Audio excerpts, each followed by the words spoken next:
Well, hello, Maverick traders. Welcome to the Market Roundup. Joe with you here. It's December 11th. It's a Wednesday. Let's jump into it. You know how this works. Take a look at the meaningful news of the day. Let's look at the markets technically. And you know what? I've got some trades to share, so let's go ahead and share them. Disclaimer. This video was created for professional stock and option traders. Maverick Trading is a proprietary trading firm that employs professional traders around the world.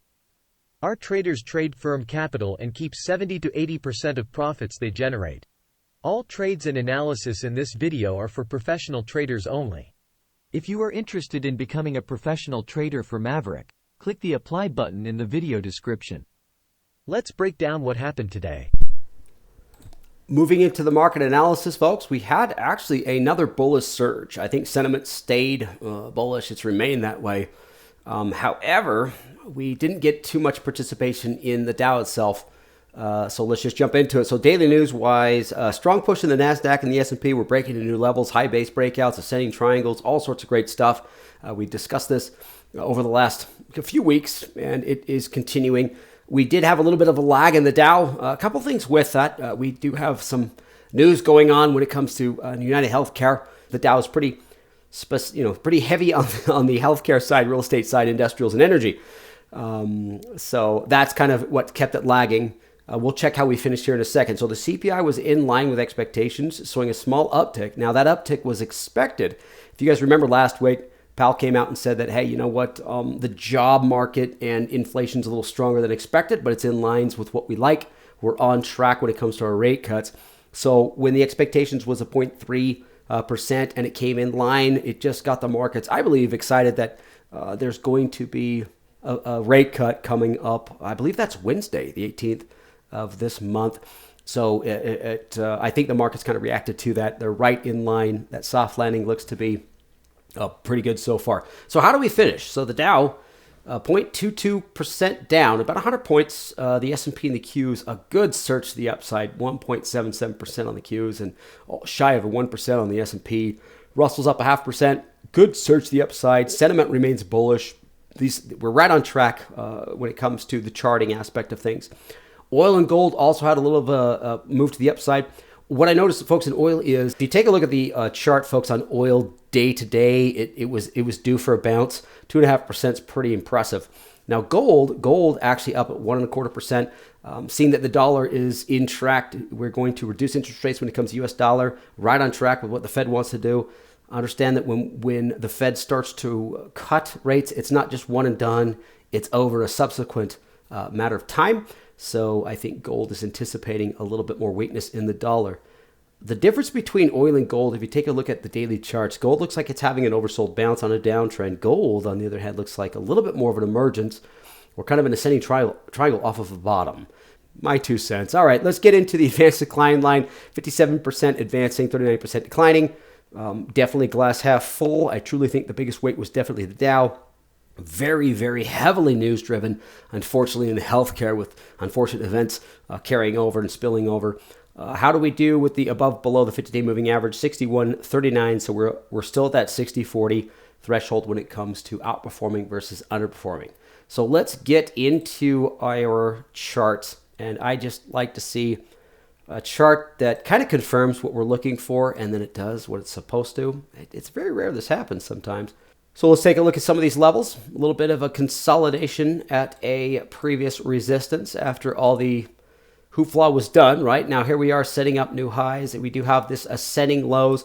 They're a little steeper. It is definitely aggressive. Taking a look at the expansion, and I should say the distance between the 20 and the 50. Look at this last move, really pushing out that 20-day moving average. So the correction, I would expect it to be a little more. I really thought we'd retest that 6,000 level. It doesn't mean we won't. I would not be surprised to see maybe some candlesticks like this, and then another one to the bear side, maybe something with a tail here. And so I wouldn't be surprised if we started to churn around this level. Let's call it the 6,020 to 6,100, and that could just be speculation going into the year's end. It becomes very difficult to trade. So let's move over to the NASDAQ, and you can see that it's a little stronger. It's got this high base. It looks like it's breaking out, moving into new territory, which is completely fine. best just to kind of play things out and just wait for corrective action. I truly believe corrective action actually helps, and then you can get into what's outperforming and or if you get bearish bounces, you could play something that's underperforming as well. Let's move over to the heat map, and this just kind of says more of the same. I'm going to throw this out, folks. Understand that there's some stuff going on, but as you've seen, it can actually spill over into anything and the index, or I should say the industry, the sector itself. So just be mindful of that, and we'll see where this plays out. It's definitely a big part of the overall Dow. Outside of that, I mean, energy wasn't too bad. There are actually some pretty good trades. You can see through the utilities that did well. Real estate pretty much flat. Everything outside of what's basically news-driven was basically the biggest anchor on the Dow. So let's take a look at the market outlook. I'm not going to really do too much. It's the SPY, it's the Qs. They're both moving higher. They're still doing good. I kept this at a +2, and it's just because we're kind of confirming a bounce to the upside. It's difficult, folks, because this bounce came off of a bottom and it gapped all the way up to the previous open, and then it moved higher. Is it confirmation? Technically it is. We'll see where it goes, but wait until we actually exceed that high on the SPY before you actually try to throw some more bull trades out there. I wanted to put this at a +1 because of skepticism, but as far as we chart, it's a +2. We have uptrending 20, uptrending 50. They're perfectly spaced. We have higher highs, higher lows. Definitely +3 for the month. Nothing has changed in that aspect. So potential trades, they're exactly where you expect to find. What is outperforming continues to outperform. We had a correction. We had some bearish trade. We had some bearish movement over the last few days. We had some, things are falling apart. Things are correcting. But guess what? It takes 1 or 2 days and it's right back to where it was. What's outperforming continues. If you're just patient, you wait for the pullbacks, they will kind of prove themselves. What do you got? Netflix, Roblox, Meta, Amazon, Marvel. We'll talk about that because it's kind of the quote-unquote merger. We got Baxter, CVS. Don't want to pick on the healthcare sector in light of the news that's out there. But once again, these were already weak. That being said, if you want to step away from it, which I'm going to, we got GE, we got Duke Energy, other trades like that. We can just we can go shop elsewhere, if you will. Let's start with our bull. I like Marvel. There's all sorts of news and events going on and speculation. We're getting into the end of the year. We're also getting into speculative trading when it comes to anticipation of a new president and changes in policy, so on and so forth. Now, Marvel, very strong technology company, working on its own AI, blah, blah, blah. What I liked about this, folks, was pretty much just this. There was something that pushed this above an ascending triangle. Yep, I'll say it again. You guys know how much I love the ascending triangle. But this popped to the upside. It was its earnings. So we're kind of in this la-la land of, okay, is this a pivot point? Well, technically it is. But this could meander along for quite some time. What I do like about this is if I can see a momentum push back up above this resistance, I'll be looking to do something bullish. So I know it's a potential trade, but it's something that I want to do immediately. But it is definitely on my watch list. I've abandoned everything sideways because all the sideways trades I had either failed or never confirmed. So I'm going straight to the bear side. This is GE. I figure we step away from healthcare in light of what's going on recently, but I do like this. So GE has been rolling over, showing some weakness. Take a look at this cross right here. And this cross correlates with descending highs, and we have confirmation of descending lows. So if you want to draw targets or snaps and fibos, that's great. A couple things that I do like about any type of chart pattern like this is when I see the weakness, look at the size of the red candles versus some of the retracement candles. Consolidation, it's just anemic. It doesn't go anywhere. So when this sells off, it sells off in bulk. Here's some follow through when it comes to volume.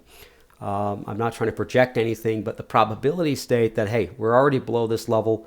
A target of this area here down to 162.5 diagonal over a couple expiration cycles or something like a vertical that has a little bit longer term. I do like this is a engulfing candle to the bear side, just about real close, but I'm going to go ahead and call it that. So I know that the momentum's on that way. It can consolidate. It can bounce on its way down, so just be patient with this. Maybe kind of a -1, maybe no more than a -2. So other than that, folks, that's pretty much all I got. I mean, there's all sorts of trades out there. They're great, and I found weak is weak and strong is strong. It just depends on where you can time it and get into it. Please do not try to counter trend trade. It's not going to work. So another bullish surge in the NASDAQ and the S&P. I truly believe that the Dow would have participated in light of some news specific to what's going on in healthcare. So a small bounce in oil and gold. I'm going to go ahead and call it a bounce in oil, but gold's a little bit more substantial because it actually has come off of a higher low. I imagine gold will kind of float higher with the anticipation or expectation, I should say, of the Fed reducing the dollar, right? If we're going to cut interest rates over the next couple of quarters or whatnot. Economic reports, the CPI was in line with expectations. PPI and employment tomorrow, I don't think they're going to have too much impact, to tell you the truth. So just be mindful of both those. As always, check potential trades if you're going to make them, if you're trying to avoid earnings. But right now, we've got enough to worry about. All right, folks, thank you so much for joining me, and we'll talk to you next time. Bye, everybody.